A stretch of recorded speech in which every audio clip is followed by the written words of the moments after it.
Actors for Film panel. My name is Honey Lauren, and we have with us today Hal Burdick, Raymond Donahue, that's it, right? Sarah Moore. No, that's me. No, that's Sarah Moore, Julia Hernandez, Hernandez, and David Burghardt. And we're all a bunch of actors. Now, I thought actors were really dramatic, and then I came over to Gen Con. This is my first experience at Gen Con. You guys are fabulous. I'm blown away. I really am. I'm actually speechless. I couldn't believe what I was seeing over there. Anyway, so I'm really thrilled to be here. And I'm thinking we all have movies here. Is that okay? Why don't we go down the line? We'll start with David. And tell us about yourself. Give us some of your body of work that you've done and the movie you're doing. Okay. Well, again, I'm David Burghardt. I have acted in various short films, one feature, and stage actor as well. I also produce short films, and I'm currently the lead actor for Waiting for Player, which is directed by Sean Egan over there. Hey, Sean. Tonight it's his third. That room. I'm Sarah Moore. I am here with Gamer Chick. I play the Gamer Chick. It's a web series we screened yesterday. I also am in a feature that's screening today, maybe? We'll say it's today. It's called Victims of Circumstance. I don't know where it's screening because I'm a bad actor, sorry. But, I mean, not a bad actor. Bad promoter. Thank you. That's totally what I meant. But I have a theater background and have done various other web series and or short films. And I'm Julie Hernandez Seaton, and I'm here with Reality on Demand, our web series, and I've also done a couple feature films and a short film and another web series that's getting ready to come out. And so this is playing, actually, Reality on Demand is playing tomorrow at 1. And I've done a little bit of producing, writing. I was a co-writer on Reality on Demand, been an assistant director, and decided to kind of done some casting and stuff in front of the camera for a few things. So. My name is Raymond Donahue. I usually start my shoots or acting by saying, "Forgive me if I'm a diva," so I'll say that right now. Forgive me if I'm a diva. Classically trained in stage. I've done some short films, some college films, a couple of feature films, and I'm in Game Nights right now, which filmed last night, but we'll have much access on the internet, and we can get that information afterwards. Thank you. I'm Honey Lauren. I've done, I have a pretty big body of work with film and television. I live in Los Angeles, so there's a lot of work out there for that. And I'm in Doc Got Shot. I wrote it, co-directed it, and it's playing tonight at 8 o'clock. I'm not exactly sure which one it is, but one of these over here. It's in the shorts category, and it's a derivative of a feature which we'll be doing hopefully soon. And that's about it. And I'm Hal Burdick, and I'm writer, director, producer of Lights Out Rowan. We're showing at 7 tonight. And I've acted in several short films, but I've always played the guy that nobody else wants to play. And tonight you'll get to see me play Mr. Steele, the Zamboni driver that likes to steal bikes from children. So I come from it. I want to introduce one of my stars here, Jordan Stenner, who is back there. We made Lights Out Rowan as a family kids film, and I was very fortunate to find Jordan and Rowan, James, Barry, her father is here right now, and then my nephew Tommy, who are really good child actors. And I think that's why I'm up on the panel, is because there's something towards handling child actors that I think it's a little bit different than when acting with adults. So that's mine. Is it true that they'll steal the scene from you? They always do. Absolutely. Why is that? Because they're so darn cute. They're so darn cute. They're just naturally self-confident and reject an old film. Yeah, they'll never audition with a child, it's the worst too. It's like a real- And sometimes it is the worst, and that's the problem, because they usually pair you up. Speaking of which, has anybody else worked with children before?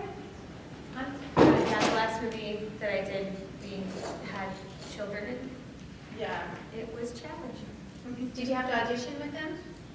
No, I did not have to audition with them.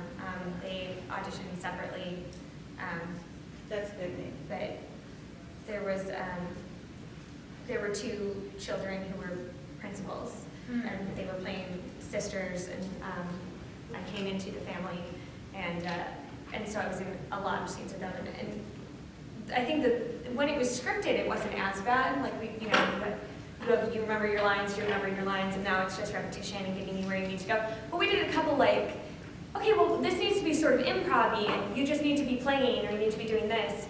And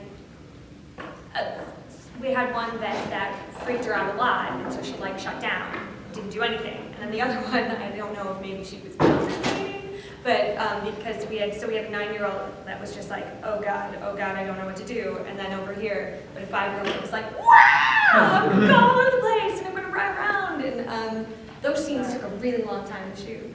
Yeah. Because they just trying to Do you know how balance. the director found those kids? I don't. It's a directing process. I was not in the casting process. They could have been amazing in their audition, and I don't know. I was not there for that, but It's not appropriate for this panel, but I'm half sister, by the way, and I'm Oh. assistant director of the movie, and we know how to cast children, so that director.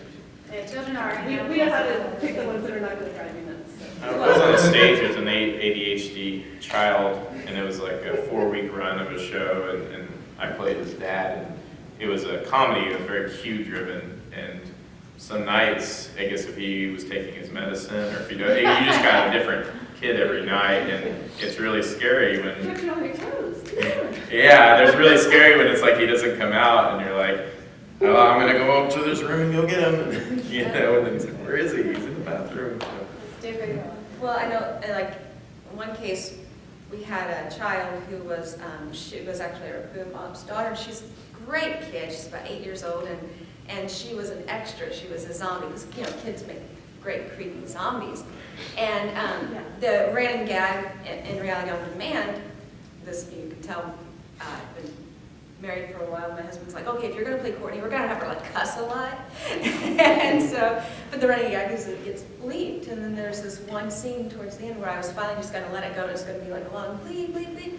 And so I start to, and then right in my eye line, I see that little girl. I'm like, that darnin', shootin', frackin', shootin', darnin'. And then I just like kind of froze because all of a sudden I was about ready to let loose, and then I see that little girl. I'm like, and she's just sitting there with these big eyes looking right at me, and I'm like, oh, this is going to be a problem. And I'm very glad that I saw her, and her mom took her out of the room. I didn't know that, so like the rest of the time we were filming, I was being so careful about not actually cussing, because it was like all of a sudden, oh, she's still here.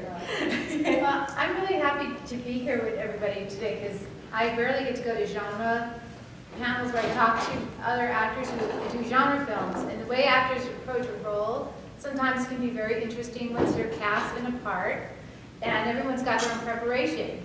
Now, I wanted to ask everybody, what their preparation is, like, say, for a part, and when it's a genre film, is it different? Because after all, if you're not a mom but you're a vampire, it might be different preparation. I don't know. Everybody's got their own way of doing it. So I'd love to hear what your preparation is for a part, and if it's different in how you might prepare for a genre film with that kind of part.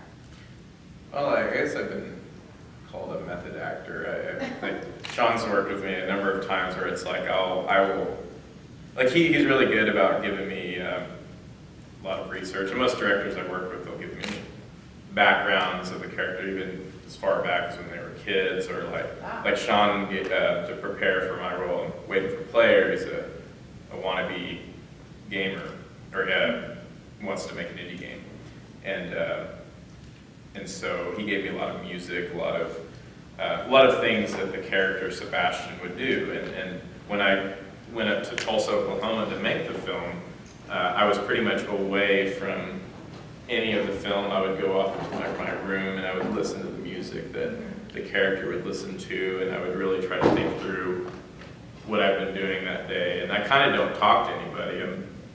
I just stay in character the whole time. Even, it's kind of weird, it weirds people out sometimes, but it helps just to be that guy. And I don't know if there's any difference between genre or this. It's just whatever role I play. Even if it's on the stage, I go off into my own area. Before I go on stage, I think, where have I been? And, Yeah. then there's times where you overthink it, and sometimes just like not thinking anything, you get the best moments on camera. But I try to just study as much as possible what this person would be thinking, and I think it does. I think it helps.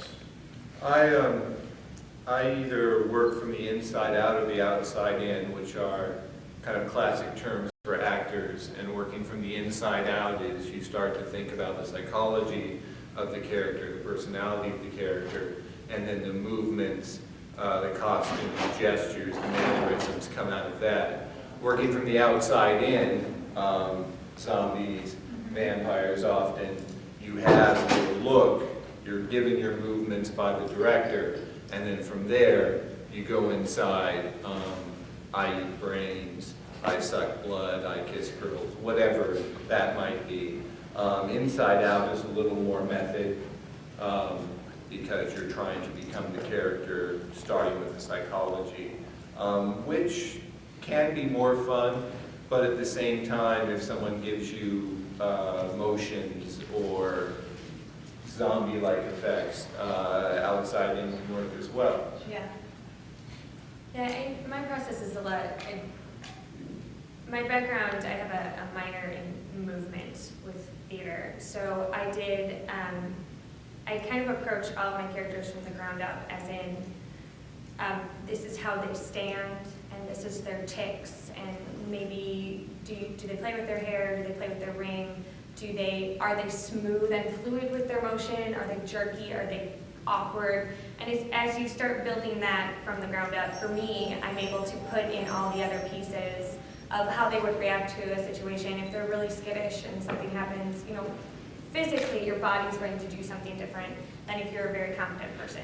So I kind of do, so for me, it's not necessarily like genre based, like it's all that way for me, all through the movement, and then I'm able to fill in the acting pieces and how they're thinking in their headspace from there.